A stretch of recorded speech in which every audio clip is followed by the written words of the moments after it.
दोस्तों कहते हैं कि बचपन की मोहब्बत बहुत मासूम होती है। जब उसमें अमीर और गरीब की दीवार खड़ी हो जाए तो वो मोहब्बत एक खौफनाक जंग बन जाती है। जंग। दोस्तों मेरा नाम कबीर है। मैं एक सीधे साधे परिवार से आता हूँ। मेरी ज़िंदगी की एक ही जागीर थी, एक ही जागीर, रागनी। हम दोनों बचपन के साथी थे, एक ही स्कूल में पढ़े और एक दूसरे को अपनी जान से भी ज़्यादा चाहते थे। हाँ दोस्तों, जान से भी ज़्यादा। हमने साथ जीने मरने की कसम भी खाई थी, कसम। लेकिन रागनी की ज़िंदगी तब बदल गई जब उसकी माँ ने शहर के सबसे रईस, घमंडी और ताकतवर बिजनेसमैन दिग्विजय सिंह सिंघानिया से दूसरी शादी कर ली। दिग्विजय सिंह सिंघानिया जब रागनी का सौतेला बाप बन चुका था, तब घर में एक दूसरा माहौल बन गया। वो एक ऐसा इंसान था जिसके लिए रिश्ते रिश्ते सिर्फ पैसों का सौदा था, पैसों का। हाँ दोस्तों, पैसों का सौदा। जब दिग्विजय को हमारे बचपन के प्यार का पता चला तो उसने रागनी को एक आलीशान सोने के पिंजरे में कैद कर दिया, कैद। उसने मुझे धमकी दी, धमकी कि अगर मैं दोबारा रागनी के आसपास भी दिखा तो वो मुझे अब और मेरे पूरे परिवार को बर्बाद कर देगा, बर्बाद। लेकिन सच्चा प्यार दोस्तों, सच्चा प्यार धमकियों से नहीं डरता। वह एक रात जब दिग्विजय एक बिजनेस ट्रिप पर शहर से बाहर गया तो मैं दीवार फांद कर रागनी के आलीशान बंगले के अंदर दाखिल हो गया। हिम्मत किया और अंदर चला गया। बंगले का वो कमरा पूरी तरह अंधेरे में डूबा हुआ था दोस्तों, पूरी तरह अंधेरे में। जैसे ही मैंने खिड़की से अंदर कदम रखा, रागनी चौंक कर पीछे हटी। लेकिन मोमबत्ती की मध्यम रोशनी ने जब उसने चेहरा देखा तो उसकी आंखों से आंसुओं का सैलाब बाहर निकला था दोस्तों। वो बिना कुछ सोचे सीधे आकर मेरे सीने से लिपट गई। वह इतनी तेज कांप रही थी कि उसकी धड़कनें मेरे सीने की चीरती हुई महसूस हो रही थी। उसके रेशमी बाल बिखरे हुए थे और उसके बदन से मोगरे की वही पुरानी खुशबू आ रही थी, वही पुरानी खुशबू जिसने मुझे उसका दीवाना बनाया था। मैंने अपनी मजबूत बाहें उसकी नाजुक कमर के चारों तरफ डाल दी और उसे अपने और करीब खींच लिया। तो दोस्तों, रागनी कहा कि कबीर, तुम यहाँ क्यों आए हो?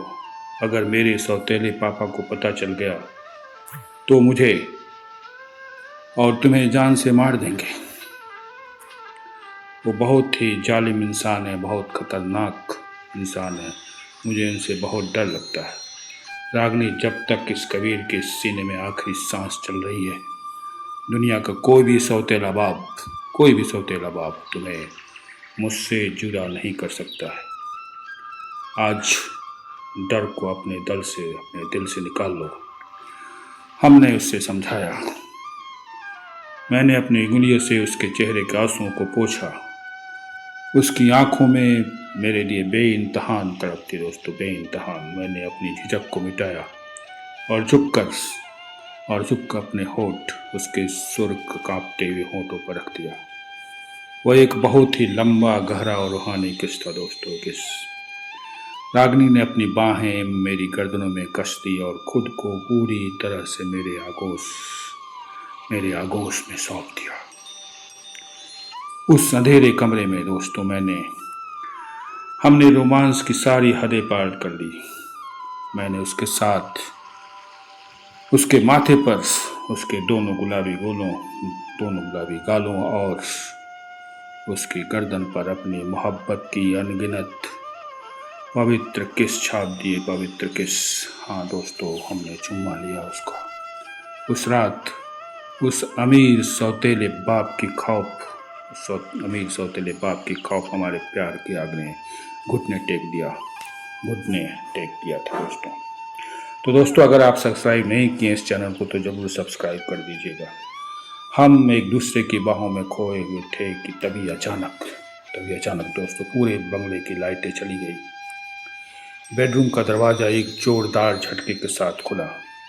सामने रागनी का सौतेला बाप दिग्विजय सिंघानिया खड़ा था। दिग्विजय सिंघानिया, उसके पीछे 4 बंदूकधारी बॉडीगार्ड्स थे, जिसके चेहरे पर एक दरिंदगी भरी मुस्कान थी, दरिंदगी भरी मुस्कान।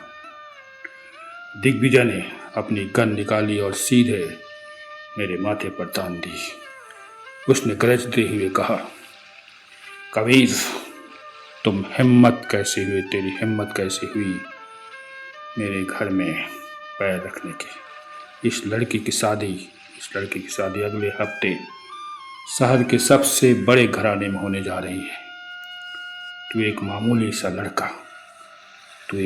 सा लड़का होकर मेरी साख की मिट्टी मिलाने जा रहा है। मेरी साख मिट्टी में मिल जाएगी। आज मैं तेरा किस्सा ही हमेशा के लिए खत्म कर देता हूँ। यहाँ से निकल जा, वरना खत्म कर दूंगा तुम्हें। लेकिन रागनी चिल्लाई और वह मेरे आगे आकर खड़ी हो गई। उसने रोते हुए अपने सौतेले बाप से कहा, पापा इन्हें छोड़ दीजिए। मैं आपकी हर बात मानूंगी, हर बात। जहाँ कहेंगे वहाँ शादी कर लूंगी। बस कबीर की जान बख्श दीजिए। दिग्विजय ने रागनी के बाल को पकड़ा और पीछे धक्का देते हुए हटा दिया। उस समय खौफ का माहौल चरम पर था दोस्तों, चरम पर। रागनी पर हाथ उठते ही मेरा खून खौल गया। मैंने बिना अपनी जान की परवाह किए झपट्टा मारकर दिग्विजय के हाथ से बंदूक छीन ली और उसे ही उसके सीने पर तान दिया। बॉडीगार्ड्स ने अपनी बंदूकें मुझ पर तान दी, लेकिन मेरी आंखों में मौत का कोई डर नहीं था दोस्तों। मैंने दहाड़ते हुए कहा, सिंघानिया, दौलत के घमंड में तू यह भूल गया कि रिश्ते पैसे से नहीं बल्कि दिल से बनते हैं, दिल से। तो इसका सगा बाप नहीं है, सिर्फ एक सौतेला जल्लाद जो अपनी साख के लिए अपनी बेटी की बलि चढ़ा रहा है। अगर आज यहाँ गोली चली तो सबसे पहली गोली तेरे सीने को पार कर जाएगी, पार। सुन लो, तेरे सीने को चीर दूंगा मैं। तभी अचानक दरवाजे से पुलिस अंदर दाखिल हुई। पुलिस के साथ रागनी की माँ भी थी। दरअसल रागनी की माँ की दिग्विजय की काली करतूतों और गैर कानूनी धंधों का पता चल चुका था। उसने पुलिस को सारे सबूत दे दिए थे। इंस्पेक्टर ने दिग्विजय को हथकड़ी लगाते हुए कहा, सिंघानिया, तुम पर गैर कानूनी हथियारों की तस्करी और अपनी ही बेटी को जबरन कैद करने का आरोप है। तुम गिरफ्तार हो, तुमको हम गिरफ्तार करते हैं। दिग्विजय सिंघानिया का सारा घमंड पल भर में ही मिट्टी मिल गया दोस्तों। पुलिस उसे और उसके गुंडों को ले गई और थाने में बंद कर दी दोस्तों। तो दोस्तों, अगर आप इस चैनल को सब्सक्राइब नहीं किए हैं तो ज़रूर सब्सक्राइब कर दीजिएगा दोस्तों। उस रात अमीर और गरीब की वो झूठी दीवार हमेशा के लिए ढह गई थी, पूरी तरह ढह चुकी थी। रागनी की माँ ने आगे बढ़कर हमारा हाथ एक दूसरे के हाथ में देकर कहा, कबीर, मुझे माफ कर देना, माफ। मैं इस अमीर आदमी के चंगुल में फंस गई थी, लेकिन तुमने मेरी बेटी का सच्चा प्यार और सुरक्षा दी है। आज मैं तुम्हें इसे सौंपता हूँ, मैं इसे तुम्हें सौंप देती हूँ। और एक बड़े चंगुल से निकाल दिया तुमने। तो दोस्तों, मैंने सबके सामने रागनी के मांग में सिर्फ एक संदूर की जगह अपनी सच्ची मोहब्बत का रंग भरा और उसके साथ ही अपनी जीत का एक पवित्र किस किया। आज रागनी मेरी पत्नी है दोस्तों, पत्नी।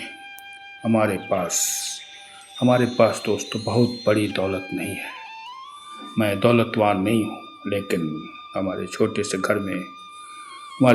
घर में जो सुकून और प्यार है दोस्तों, वो दिग्विजय सिंघानिया के उस आलीशान बंगले में कभी नहीं था, कभी नहीं। तो दोस्तों ध्यान रखना, बचपन का प्यार अगर सच्चा है, बचपन का प्यार अगर सच्चा है तो दुनिया की कोई भी अमीर सौतेला बाप या समाज की दीवार उसे कभी तोड़ नहीं सकती, कभी तोड़ नहीं सकती दोस्तों। तो दोस्तों अगर आपको कहानी अच्छी लगी हो तो लाइक और सब्सक्राइब जरूर कर दीजिएगा, जिससे आपको अच्छी से अच्छी कहानियाँ मिलती रहे। तो दोस्तों तब तक के लिए आपको बहुत बहुत धन्यवाद।